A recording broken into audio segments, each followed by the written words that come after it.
This video will be about the 2024 occult movie Heretic, starring and centering around Hugh Grant, whose character Mr. Reed is a sinister heretic, theologian, Satanist, and murderer.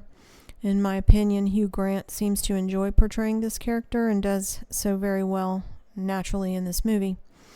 As I usually say on my videos, the actors are chosen for occult-type movies because they are either bloodliners, groomed, or trained for these roles in some way. A lot of times in Shakespeare theater, especially for the British actors. Hugh Grant is a British actor who was educated at Oxford. Grant was the son of Finola MacLean and Captain James Murray Grant of the Royal Navy. His grandfather, Colonel James Murray Grant, DSO, was decorated for bravery and leadership at St. Valery Show in World War II. And the DSO is a Distinguished Service Order and a military award for the United Kingdom and the Commonwealth, awarded for operational gallantry for highly successful command and leadership during active operations. Genealogist Anthony Adolph has described Grant's family as a colorful Anglo-Scottish tapestry of warriors, empire builders, and aristocracy.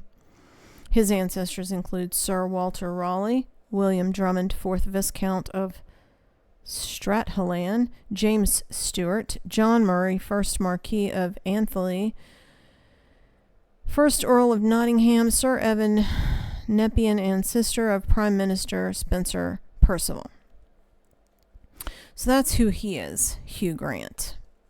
The Heretic is billed as a horror movie, but it has some very significant and very specific Antichrist and occult themes.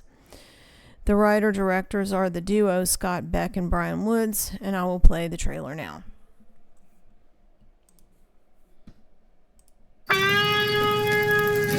Hi, good afternoon, ma'am. Are you interested in learning about our Savior, Jesus Christ?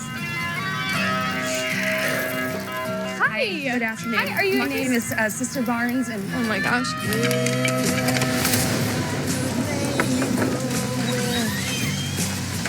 Are you interested in learning more about the Church of Jesus Christ? Come on in. We can't come inside unless another woman is present. My wife is home. Does that count? Great. You like pie?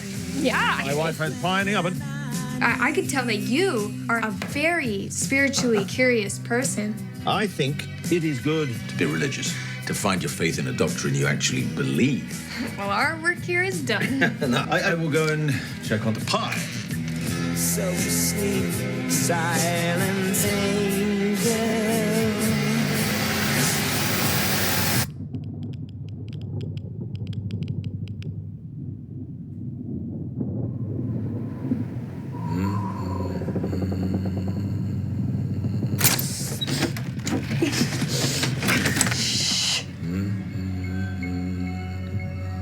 Did you fit through this? You're crazy.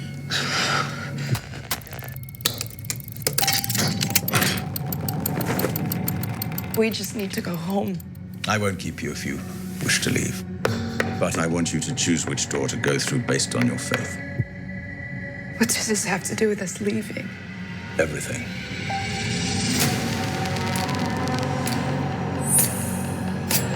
I think that we're being studied. It will make your hearts beat faster. It may even make you want to die. Do not be afraid.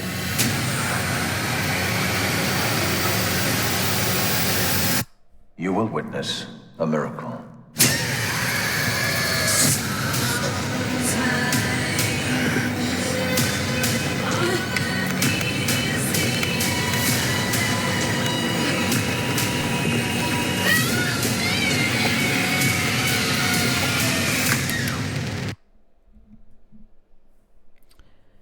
In that trailer, you see a lot of stair symbolism.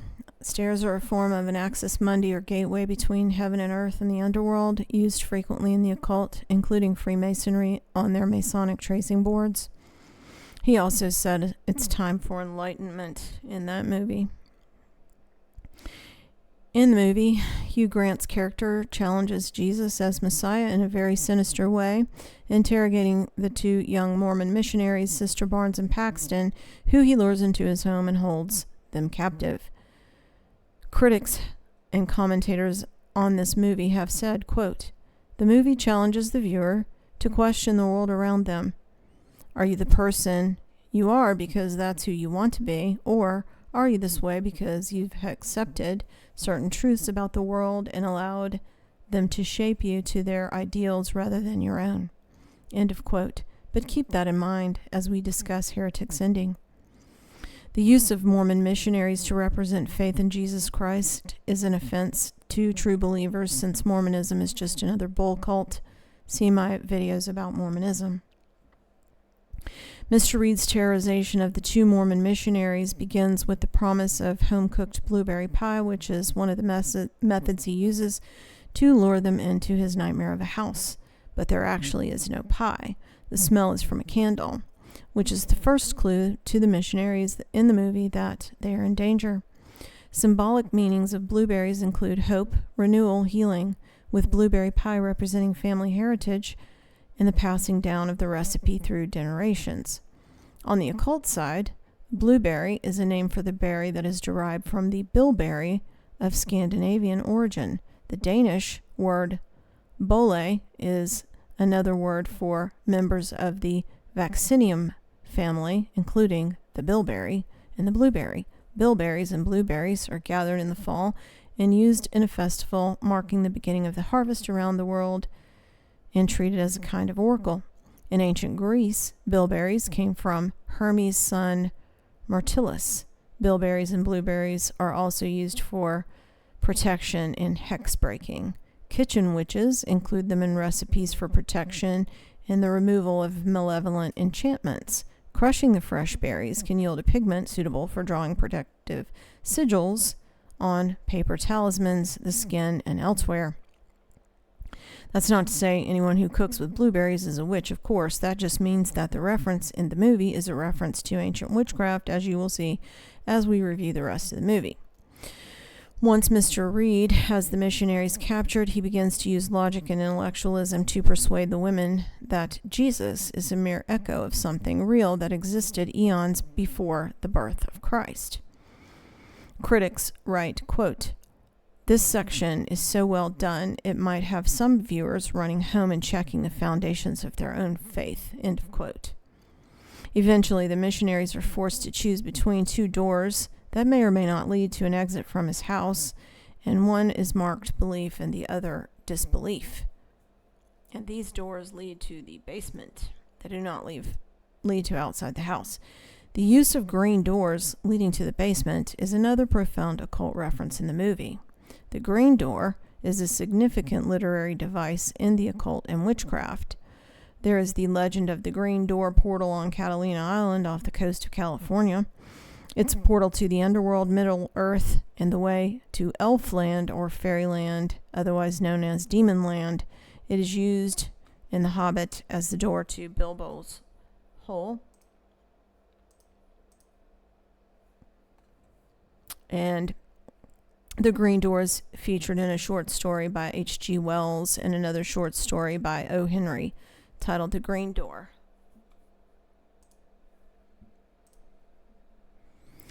In the movie, you'll see Hugh Grant standing between two pillars between the green doors, and the pillars are another Masonic reference.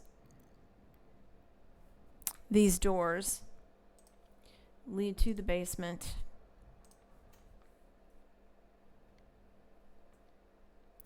And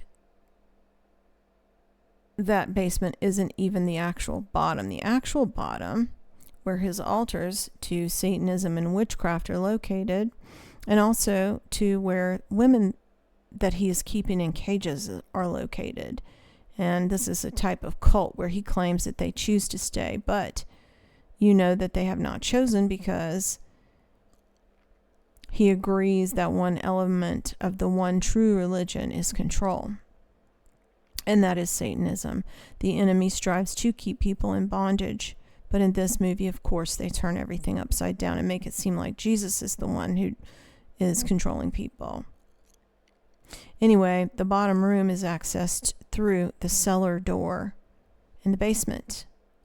The quote from Grant is, "If you want to discover what the one true religion is, you will have to go through the cellar door." Cellar door is another occult literary reference.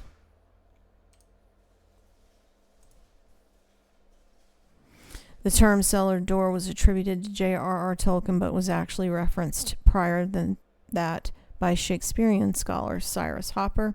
In the realm of the occult, the cellar door is a reference to hidden realms and symbolizes a potential access point to hidden dimensions. It's used as a literary device to represent a gateway or to a sinister or supernatural realm. Grant, trying to convince the girls that resurrection will happen in the basement when he kills another woman that he has held captive using blueberry pie with henbane and belladonna. And then he brings her back to life, but they find out that it's just a magic trick and that Grant has switched the dead woman with a different living captive. One of the missionaries, Barnes, is murdered in the movie, but then comes back to life just in time to save the life of the other girl, Paxton, which happens as a result of Paxton praying. But Paxton, just beforehand, had indicated that she didn't really believe that praying worked, but rather it was just a nice thing to do for one another, again making the viewer question the actual power of prayer. In the end, Paxton escapes from the house, and just then a butterfly lands on her finger. But it's not just a butterfly, any butterfly. It's a nocturnal butterfly, which is important. That calls back to Paxton's dialogue at the beginning of the Heretic. Quote, "When I die, I want to come back as a butterfly just to follow around the people I love. I'll land right on their hand, not their arms, not their head, right on their fingers so they'll know it's me." And obviously reincarnation is an occult concept, so is the butterfly. In ancient cultures, the nocturnal butterfly represents the psyche, or soul, immortally trapped in the hellish death realms. We see butterflies in MK Ultra programming, butterflies on King Charles painting, butterflies referenced by Elon Musk saying that you can turn someone into a butterfly with the right mRNA sequence. So think about that for a minute if you want to understand what Musk meant when he said that. In his dark Gothic MAGA propaganda video that was produced after Trump won the selection, the same nocturnal butterflies were shown throughout that propaganda video. And I'm going to play that again in case people forgot about that.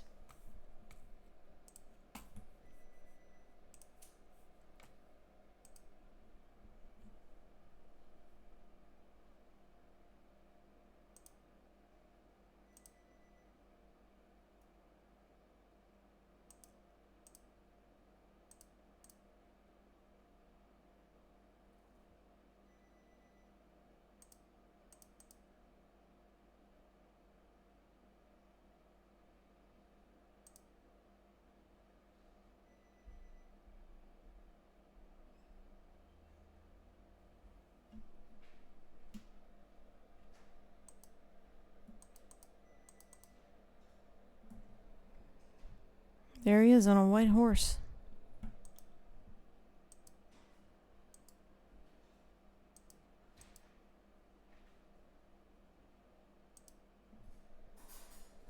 Butterflies.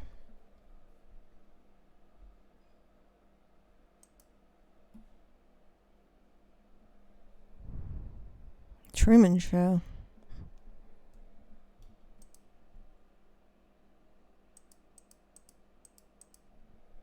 More butterflies.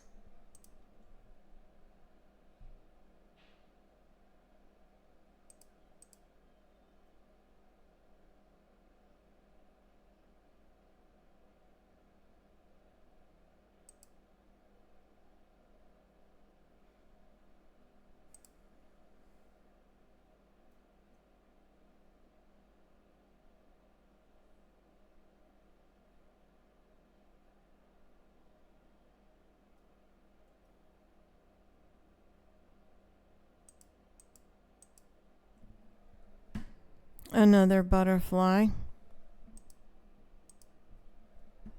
An ice skater. Interesting. Didn't a bunch of those just supposedly die in a plane crash?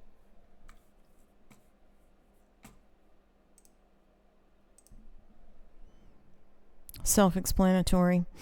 Another occult concept is the simulation theory, which Mr. Reed introduces in the movie. In one conversation, Reed explains the butterfly dream. Quote, "The butterfly dream concerns an ancient Chinese philosopher who asked himself the following question: was I dreaming of a butterfly, or am I now a butterfly dreaming that I am a man?" This is a question about the nature of reality and perspective, and what we believe and why we believe it. The crux of the butterfly dream is that you can't test it or prove it because you're stuck within your perception of the world, and that is what the end of the Heretic wants to leave us with. According to movie critics who think they are so brilliant, they wrote, quote, "A majority of viewers will probably find themselves undecided and confused about religious beliefs, and all of this is done on purpose, the same way Mr. Reed, or Hugh Grant, gave the sisters a choice between belief and non-belief. The directors use the formal elements of filmmaking to give viewers a choice between belief and non-belief. Heretic is not saying you shouldn't believe in anything, rather that you should, at least once, consider why you believe. Are there forces controlling you, guiding your choices, that you're not aware of because you've always accepted the world around you as presented? Heretic's plot is more a means of leaving this conversation having this conversation that it is a simple form of entertainment or artistic statement. It's a narrative as a vehicle for self-examination." End of quote. Well, I've got news for Mr. Grant, the movie makers, and these commentators. You are not the ones who give me or anyone else the choice between belief and non-belief, nor do I need your movie for self-examination. I already know what I know. And I may be just one little normal person in a small voice, but I will continue to fight back. Thanks for listening.